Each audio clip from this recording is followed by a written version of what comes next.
Pemirsa, dikeluarkannya Perpu tentang Cipta Kerja secara tiba-tiba oleh pemerintah di penghujung tahun 2022 memunculkan dugaan bahwa pemerintah sengaja menghindari kegaduhan publik. Tidak hanya itu, penerbitan Perpu juga dinilai mengabaikan putusan MK nomor 91 tahun 2020. Meski pemerintah beralasan bahwa penerbitan Perpu karena kebutuhan mendesak untuk menghadapi tantangan ekonomi di tahun 2023.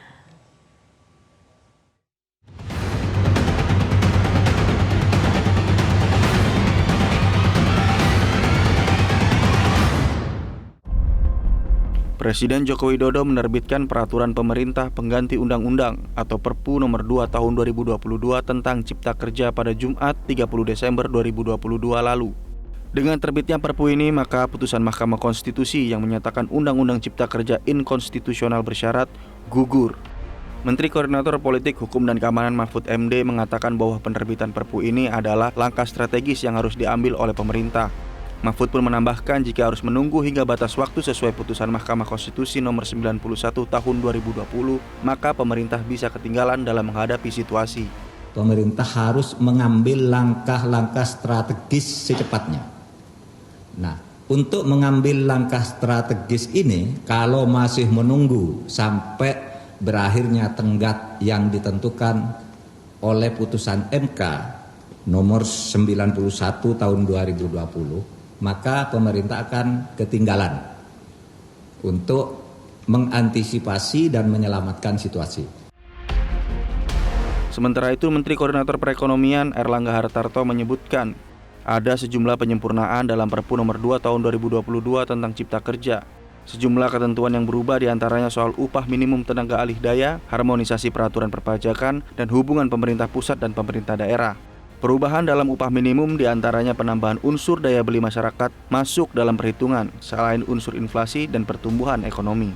Sesuai dengan MK, beberapa pengaturan yang disempurnakan itu yang utama terkait dengan ketenaga kerjaan, yaitu terkait dengan upah minimum alih daya, kemudian sinkronisasi dan harmonisasi dengan Undang-Undang Nomor 7 dan Undang-Undang Nomor 1 tentang harmonisasi peraturan perpajakan dan tentang hubungan antara pemerintah pusat dan pemerintah daerah atau HKPD, penyempurnaan sumber daya air. Tantangan perekonomian di tahun 2023 mulai dari ancaman resesi global hingga mengejar target investasi sebesar 1.200 hingga 1.400 triliun rupiah menjadi alasan mendesak Perpu tentang Cipta Kerja ini diterbitkan. Selamat pagi, salam sehat. Mbak Bivitri, kalau kita merujuk kepada putusan MK terdahulu ini kita masih punya 11 bulan lagi sampai tanggal 25 November 2023 untuk memperbaiki Undang-Undang Cipta Kerja. Nah, tapi dengan kondisi hari ini, mulai dari kondisi global, regional, sampai dengan nasional hari ini, apakah sebenarnya boleh untuk diterbitkan Perpu Cipta Kerja ini? Menurut saya tidak boleh, karena kita harus paham dulu apa yang namanya Perpu. Jadi pertanyaan berikutnya adalah semendesak apa sehingga kita mesti menggunakan Perpu. Jadi Perpu itu peraturan pemerintah pengganti undang-undang. Kalau dalam undang-undang dasar kita, ketentuannya berbeda dengan undang-undang yang biasa. Dia ada di pasal 22 undang-undang dasar. Sebenarnya jadi Perpu didesain oleh para pendiri bangsa kita dan kemudian dilanjutkan sampai sekarang untuk situasi yang disebut dengan hal ihwal kegentingan memaksa. Jadi ibaratnya tuh kalau besok Indonesia akan hancur gitu ya atau bangkrut seperti di beberapa negara miskin lainnya, kemudian butuh peraturan perundang-undangan untuk mengatasi itu, maka bisa keluar Perpu. Kenapa? Karena Perpu itu tidak membutuhkan terlebih dulu persetujuan DPR. Perpu itu hanya pemerintah, hanya presiden yang tanda tangan, langsung efektif berlaku, dan kemudian begitu nanti DPR bersidang lagi, DPR harus menyatakan apakah mereka setuju atau tidak. Jadi berbeda dengan undang-undang, gitu. Sehingga biasanya yang namanya Perpu itu digunakan hanya untuk kondisi yang benar-benar darurat.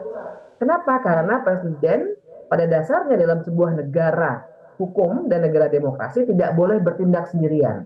Harus selalu diimbangi dengan pendapat dari wakil rakyat. Gitu. Jadi saya kira kita lihat secara kasat mata bahwa ada krisis ekonomi yang menanti kita, betul, seluruh dunia juga kena efek dari perang Ukraina. Tapi apakah kita tidak bisa menunggu seminggu 2 minggu? Karena kalau soalnya adalah DPR sedang masa reses itu sebentar lagi akan berakhir. Dan DPR kita dengan presiden punya rekam jejak bisa menyelesaikan undang-undang dalam waktu yang sebenarnya sangat singkat. Undang-undang Cipta Kerja sendiri 9 bulan, Mbak. Kemudian undang-undang pembentukan peraturan perundang-undangan 6 hari bisa selesai. Jadi saya kira yang ditunjukkan pada hari Jumat kemarin itu itikat buruk untuk mengambil jalur yang begitu cepat supaya tidak ada kegaduhan apapun. Baik, jadi kalau kita lihat dari sudut pandang hukum tata negara sebenarnya ini tidak boleh dikeluarkan karena tidak sesuai. Tapi kalau kita ingin memahami lagi lebih lanjut soal Undang-Undang Cipta Kerja ini, dari pernyataan ataupun putusan MK sebelumnya yang memutuskan bahwa Undang-Undang Cipta Kerja inkonstitusional bersyarat, apa yang bisa kita pahami dari ini, Mbak Bivitri? Jadi putusan MK 91 2020 itu keluar tahun 2021 ya, itu kan hasil dari uji formil. Ya, dari di MK itu ada uji formil, ada uji material. Uji material yang terkait pasal-pasal, kalau yang formil terkait proses legislasi. Nah, jadi sebenarnya MK mengatakan bahwa proses legislasinya Undang-Undang Cipta Kerja inilah yang inkonstitusional sehingga harus diulang total. Dan mengapa inkonstitusional? Sebabnya ada dua, yaitu metode omnibus waktu itu tidak dikenal, sekarang sudah. Dan yang kedua, partisipasi bermaknanya tidak ada. Nah, jadi kalaupun mau dikeluarkan Perpu yang menjawab putusan MK tersebut, harusnya dua-duanya dijawab. Nah, yang kedua ini partisipasi bermakna kan jadi tidak ada. Apalagi ini Perpu. Undang-undang saja bisa kita pertanyakan partisipasi bermaknanya. Perpu sama sekali tidak ada partisipasi. Nah, jadi menurut saya ini melanggar putusan MK, bahkan secara terang-terangan karena yang diambil jalur Perpu. Penghinaan besar buat saya ini kepada Mahkamah Konstitusi. Yang menarik juga yang menimbulkan banyak spekulasi karena momen penerbitan Perpu ini di mana diterbitkan 2 hari menjelang perayaan Tahun Baru 2023. Kemudian kalau kita lihat lagi saat ini DPR sedang reses. Kemudian muncullah anggapan bahwa pemerintah seolah-olah memang sengaja untuk menghindari kegaduhan publik. Dari fenomena ini apa tanggapan dan perspektif Anda? Sengaja betul saya melihatnya juga karena begini yang juga saya kira pemirsa akan sangat tertarik untuk melihat bahwa Perpu ini disiapkannya bukan baru kemarin kok.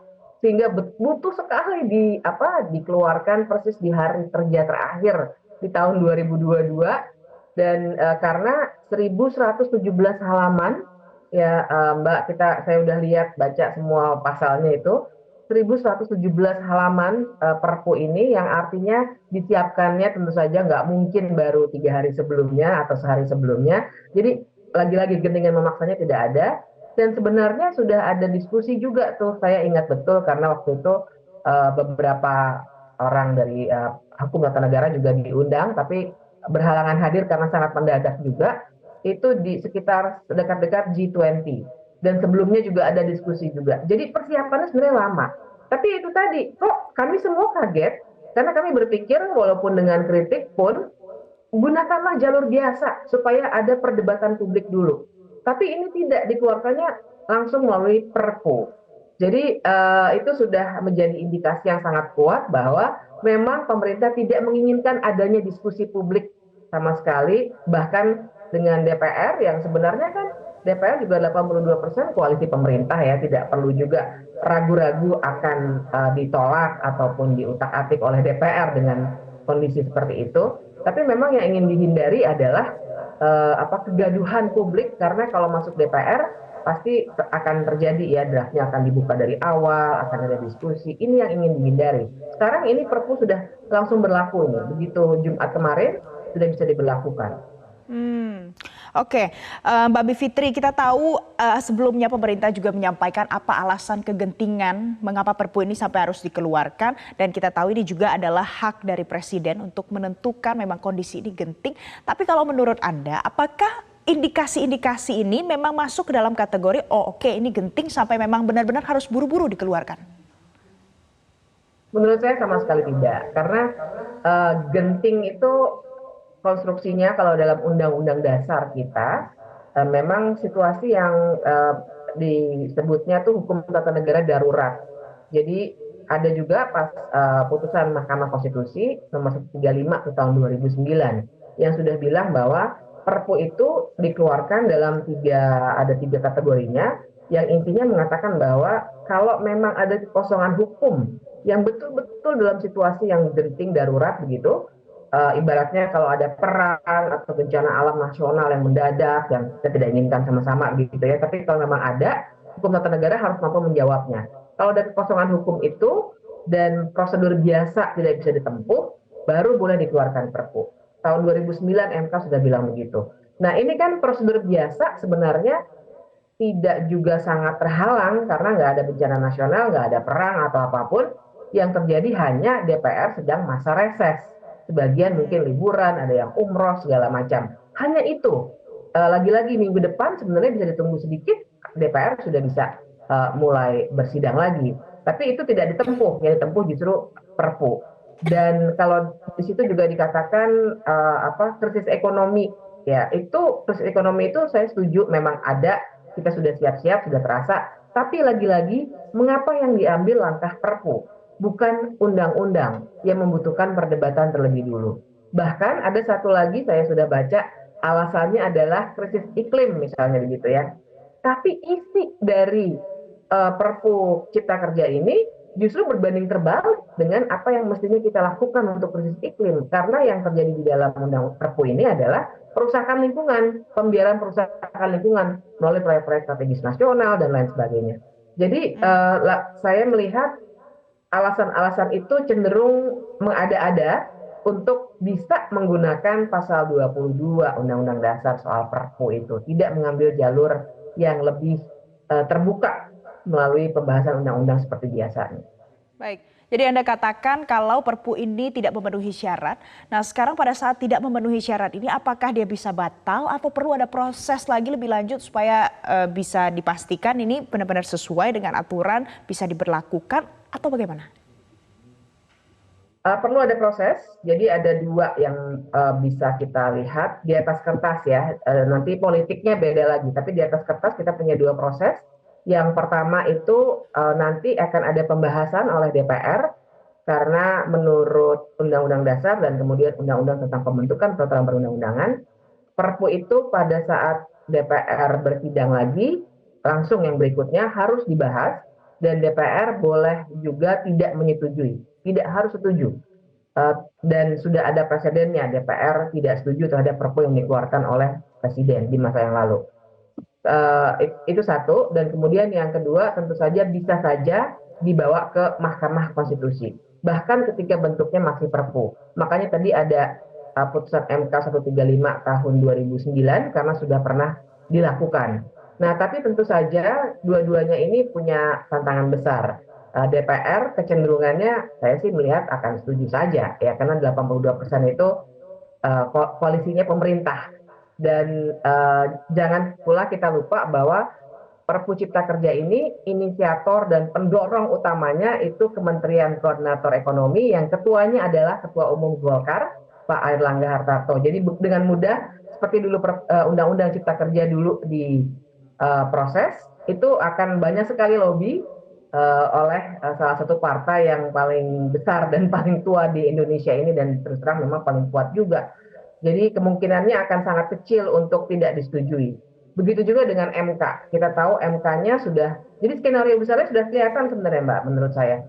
MK juga sudah dilemahkan terlebih dulu dengan diubahnya komposisi hakim di Mahkamah Konstitusi, Pak Aswanto digantikan dengan Pak Guntur Hamzah. Kemudian juga Ketua MK-nya masih juga punya benturan kepentingan sebagai iparnya Pak Jokowi. Dan sebenarnya MK juga tengah menghadapi ancaman karena apa yang dilakukan terhadap Pak Aswanto bisa dilakukan lagi terhadap hakim-hakim lain, bahkan sedang ada revisi Undang-Undang MK supaya hakim-hakim bisa diberhentikan di tengah jalan. Saya sudah baca juga itu, sudah membahas bersama draft RUU Mahkamah Konstitusinya. Gitu. Jadi ini akan membuat upaya-upaya yang dalam tanda kutip normal itu akan sangat-sangat sulit. Tapi dua itu pilihan yang tersedia. Anda curiga kalau ini sebenarnya ada grand design, ada settingan di soal Undang-Undang Cipta Kerja ini. Jadi sebenarnya sekarang kalau penuh dengan unsur politis, masyarakat ini bisa berharap seperti apa dan apa caranya untuk memperbaiki Undang-Undang Cipta Kerja seperti yang diamanatkan oleh MK sebelumnya? Sebenarnya yang bisa dilakukan tentu saja dua opsi itu tetap terbuka ya. Artinya kalau kita melakukan upaya penolakan itu kan semua celah harus dicoba. Jadi bukan zero sum game begitu ya. Kalau kita mau protes di luar jalur-jalur formal, maka yang jalur formalnya ditinggalkan. Sebenarnya tidak begitu. Semua coba. Jadi dua opsi itu ke DPR tetap harus ada dorongan supaya DPR kritis sedikit lah gitu terhadap undang-undang yang daya rusaknya luar biasa ini atau Perpu yang daya rusaknya luar biasa ini. Ke MK juga kalau ada yang mau mencoba, saya kira nanti akan ada kelompok-kelompok yang mungkin akan mencoba pergi ke MK. Tapi di luar itu saya kira memang perlu ada jalur-jalur yang sifatnya informal dalam arti tidak ke MK dan juga tidak ke DPR secara formal, bisa melalui dialog-dialog dengan berbagai fraksi-fraksi dan lain sebagainya, maupun misalnya melakukan upaya-upaya protes turun ke jalan dan sebagainya, mungkin kelompok-kelompok buruh bisa melakukan upaya mogok dan lain sebagainya, tapi semuanya yang diatur ataupun yang tersedia dalam konteks demokrasi Indonesia. Itu harus dilakukan, kalau tidak ini betul-betul seakan-akan tidak ada kontrol. Saya ingat Mbak, Pak Mahfud ketika melakukan, tadi sudah dikutip juga sedikit, atau sekarang sedang ada gambarnya, ketika melakukan konferensi pers, beberapa kali menekankan bahwa Perpu itu adalah hak subjektif Presiden. Semua akademisi setuju itu. Saya setuju itu, tapi begini, dalam sebuah negara hukum, bahkan hak subjektif Presiden itu harus punya ukuran. Karena kita negara hukum, beda dengan negara monarki yang titah raja adalah hukum, kan tidak begitu. Makanya ada konteks negara hukum, karena ada pembatasan kekuasaan, karena perlu ada koridor konstitusi. Dan ini yang saya kira mesti digaungkan oleh semua kelompok masyarakat sipil. Menyinggung soal hak subjektif Presiden, Mbak Bivitri, saya mau kutip Ketua Umum YLBHI ini, Muhammad Isnur, mengatakan kalau Perpu ini adalah bentuk pembangkangan, pengkhianatan, kudeta pada konstitusi sampai dengan gejala otoritarianisme Jokowi. Menurut Anda? Ya, seperti yang tadi saya katakan, ketika seorang presiden kemudian mengeluarkan sebuah kebijakan seperti ini yang tidak tanpa kontrol. Perpu itu kan kebijakan tanpa kontrol, dibolehkan hanya kondisi darurat. Tapi ini dipakai dalam kondisi yang tidak darurat. Artinya kan sebenarnya ada karakter otoritarianisme di situ. Jadi saya setuju dengan Mas Isnur, ada karakter otoritarianisme karena yang digunakan adalah jalur yang memang tidak bisa dicek bahkan oleh DPR. Kita nggak usah misalnya kita mau bilang masyarakat sipil minggir dulu. Itu pun begitu, bahkan DPR pun ditinggalkan karena Perpu tidak membutuhkan sampel DPR pada saat diberlakukan. Jadi saya kira ini yang mesti kita lihat dengan jeli. Lagi-lagi hak subjektif Presiden itu harus punya ukuran dalam sebuah negara demokrasi konstitusional. Dan itu yang sedang dilangkahi oleh Presiden dengan mengeluarkan Perpu Cipta Kerja ini.